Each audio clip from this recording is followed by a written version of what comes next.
Chapter 7, Southern Sudan, 2008. Naya sat on the floor. She reached out and took her little sister's hand. Akir did not seem to notice.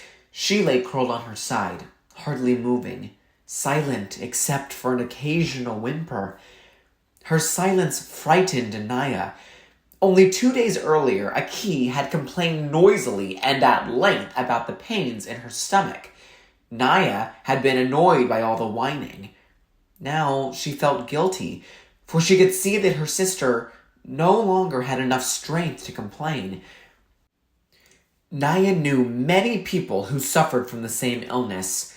First, cramps and stomachache, then diarrhea, sometimes fever too. Most of the adults and older children who fell ill recovered at least enough to work again, although they might continue to suffer off and on for years. For the elderly and for small children, the illness could be dangerous. Unable to hold anything in their systems, many of them starved to death, even with food right in front of them.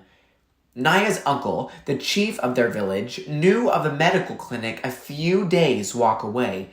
He told Naya's family that if they could take Akir there, doctors would give her medicine to help her get better.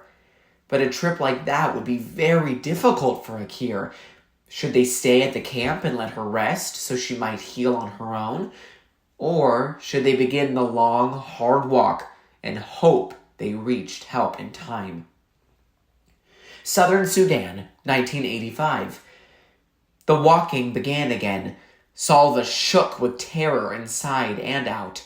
He clung to Uncle like a baby or a little boy, hanging onto his hand or shirt tail when he could, never letting Uncle get farther than an arm's length away.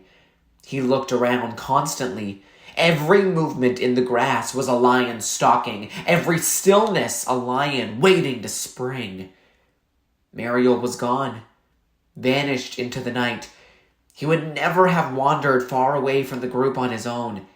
His disappearance could only mean one thing. Lion. A lion had been hungry enough to approach the group as they slept. A few men had been keeping watch, but in the dark of night, with the wind rippling through the long grass, the lion could easily have crept close without being seen. It had sought out prey that was small and motionless. Mariel. Sleeping. And it had taken him away, leaving only a few splotches of blood near the path. If it hadn't been for Uncle, Salva might have gone crazy with fear. Uncle spoke to him all morning in a steady, low voice. Salva, I have a gun. I will shoot any lion that comes near. Salva, I will stay awake tonight and keep watch. Salva, we will soon be out of lion country. Everything will be all right. Listening to Uncle, hurrying to stay close to him, Salva was able to make his feet move despite the cold terror throughout his whole body. But nothing was all right. He had lost his family, and now he had lost his friend as well. No one had heard any screaming in the night. Salva hoped with all his heart that the lion had killed Mariel instantly, and that his friend hadn't had time to feel fear or pain. The landscape grew greener. The air smelled of water. The Nile, Uncle said. We will soon come to the Nile River and cross to the other side. The Nile, the longest river in the world, the mother of all life in Sudan. Uncle explained that they would come to the river at one of its broadest stretches. It will not even look like a river. It will look like a big lake. We will spend a long time crossing to the other side. And what is on the other side? Salva whispered, still fearful. Desert, Uncle answered. And after that, Ethiopia. Salva's eyes filled with tears. Mariel had been right about Ethiopia. How I wish he were here, so I could tell him I was wrong. Salva stood on the bank of the Nile. Here, as Uncle had said, the river formed a big lake.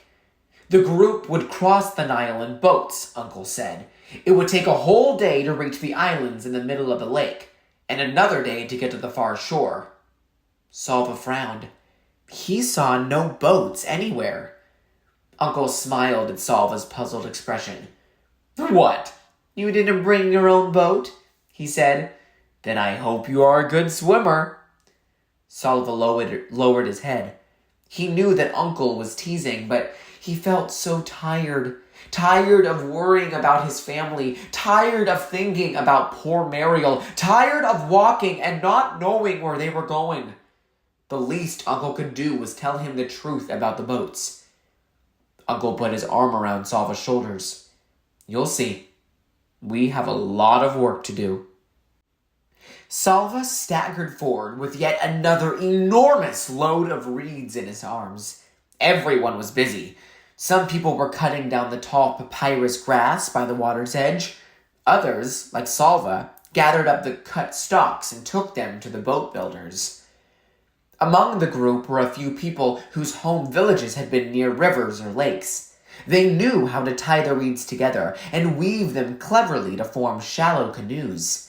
Everyone worked quickly, although there was no way of knowing whether they had to hurry or not.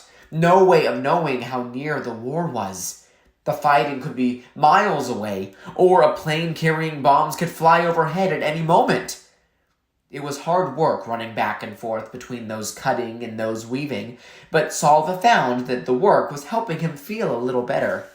He was too busy to worry much.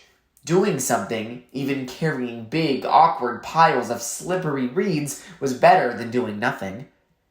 Every time Salva delivered a load of reeds, he would pause for a few moments to admire the skills of the boat builders.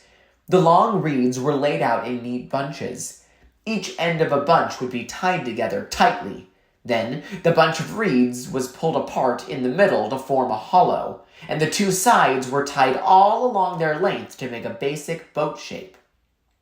More layers of reeds were added and tied to make the bottom of the boat.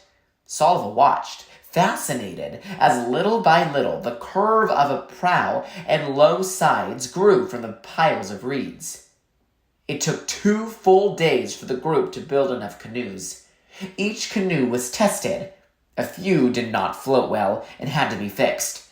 Then, more reeds were tied together to form paddles. At last, everything was ready. Salva got into a canoe between Uncle and another man. He gripped the sides of the boat tightly as it floated out onto the Nile.